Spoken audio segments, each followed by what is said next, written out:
So what is the trick? What's the hack to make both people happy that they both got a good deal when you can't measure it and you can't even tell by looking at it? And you don't want people later to think, yeah, I think the other one got the good one. And here's the trick. And it's so simple that you'll laugh.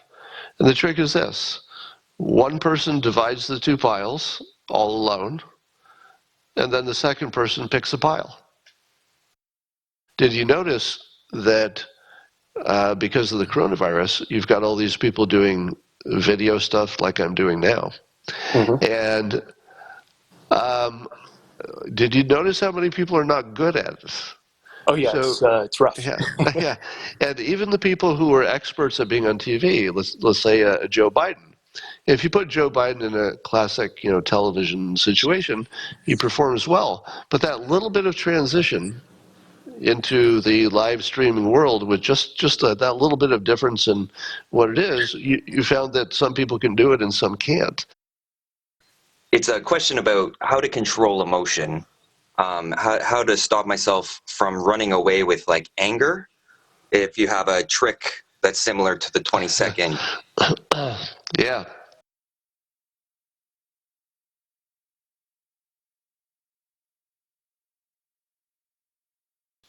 So what I'm going to do is tell you a little story about solving the psychology of something. And then I'm going to extend that to getting back to work is really about solving a psychology problem as much as a health problem. So let's say you were in college, hypothetically, and you and your friend put in some money and you bought some marijuana, and you wanted to divide it up because you just got one little quantity of it, but you don't have a scale. So how do you divide it up in a way that you're both happy that you got half? Now you say to yourself, well, if you make it look about right, that's good, right? Well, back in the day when I learned this trick, there were things called seeds in your marijuana, and lots of twigs and leaves, and some of the buds were better than others, and you couldn't really look at two piles and really know which one was the good one because there were a little too many variables going on. It's less true today, but in those days. And so what is the trick? What's the hack to make both people happy that they both got a good deal when you can't measure it and you can't even tell by looking at it? And you don't want people later to think, yeah, I think the other one got the good one. And here's the trick. And it's so simple that you'll laugh. And the trick is this. One person divides the two piles all alone, and then the second person picks a pile. That's it. It solves every problem. Because the first person is only going to divide them in a way that person thinks looks fair. So that person doesn't care which one he picked because that person thinks they were divided fairly. The person who picks gets their choice. So if perchance they thought one was better than the other, just pick it. Now there's a second part of this story. The person who shall remain nameless, a college friend of mine, taught me not only that trick, but this next thing, which, how sometimes very little things stick in your mind forever? It's just the smallest interaction, and it just rewires your brain forever. And that happened the first time that we did this trick. So the two of us divided it up, and I was the divider. So I was the one to go first. So I divided them into two piles. And here's what my friend and ex-classmate at college taught me next. So he was supposed to come over and pick the pile that looked good. He walked over and then conspicuously, without looking, chose one by just scooping it off the table into, whatever. So the second thing he taught me was that once I had divided the piles, he didn't need to look at them. And it was just one of those little moments where you realize that what he taught you is that he also trusted you. And he didn't even need to look.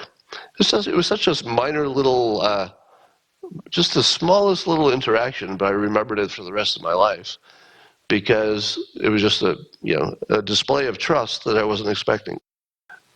Harrison, do you have a question for me? Hello, Harrison. Scott, how's it going? Good, good. Do you have a question for me? Yeah, I do. Quick question on skill stacks. So I know it's something you talk about a lot. I was curious if there are any emerging skills within a skill stack that you're seeing happen over the past couple of years and that you might anticipate being important in the future. Persuasion. I would say persuasion is the big skill stack, and I'm a big fan of design because you can learn the basics of design, sort of 80% of it, in about an hour. It's the other 20% that you have to go to school for 4 years for. Mm-hmm. But you can get the basics because we're all designers now. We're all, you got to build a website, you got to comment on somebody's app they're developing, you've got to put together a PowerPoint slide deck. So yeah, so I'd say design and persuasion, communication and writing in general, writing and speaking. But did you notice that because of the coronavirus, you've got all these people doing video stuff like I'm doing now. Mm-hmm. And did you notice how many people are not good at it? Oh yeah, So it's rough. yeah, yeah, and even the people who are experts at being on TV, let's say Joe Biden. If you put Joe Biden in a classic, television situation, he performs well. But that little bit of transition into the live streaming world with just that little bit of difference in what it is, you found that some people can do it and some can't. And watching the people who can make the transition who can't. So I think the world of appearing on video is going to be far more important, obviously, because we'll be doing more remote stuff. And people who are good on video will have a big advantage. So I think learning to do this, like literally what I'm doing right now, learning to do this, even if you're just talking to your coworkers or presenting to a customer or something, is probably going to be one of the biggest skills because talking on a camera situation is different than talking in person, different than writing a memo, etc. Mm-hmm. All right. So anyway, thanks for the question. Can Yeah, go ahead. can I follow that up with how do you weigh that with kind of a quantitative skill set? So quantitative economics, the real financial modeling that comes with that, that's required to actually present the information from a visual perspective. Where do you weigh that in terms of importance? Well, it's not so much importance, it has more to do with fit. So it would be like saying, what's the important ingredient of your minestrone soup? And the answer is, oh, well, what makes it good is that they're sort of all together. It's the blend that makes it good. It's not because the beans were so awesome. Mm-hmm. So that's what your skill stack is. It's not that there's some boss of all skills that you should just always start with this one and number two should always be this one. I like to start with whatever you're already good at and say, all right, that's my base stuff, the stuff I'm already good at. What can I add to that quickly gets me to a superpower? But in general, I think economics and business are good to add to every skill stack, as is persuasion and communication. There's some that just always are good. Adding design, communication, those sort of things to anything is good. All right. Thank Awesome. you. Thank you. All right. Let's see if James wants to talk. James. Well, James, do you have a question, James? It's a question about how to control emotion, how to stop myself from running away with like anger. If you have a trick that's similar to the 20-second. Yeah.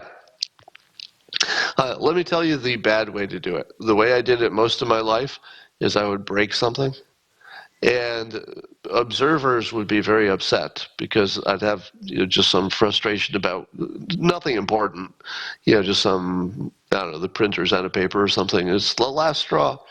And I'd find that if I just like smashed something to pieces, something that wasn't expensive, it was something I wasn't going to miss, not my computer or something like that, but just break the crap out of something. Or let's say your printer's old and you're thinking of replacing it anyway. Well, I'd throw it at a second-story window, that sort of thing.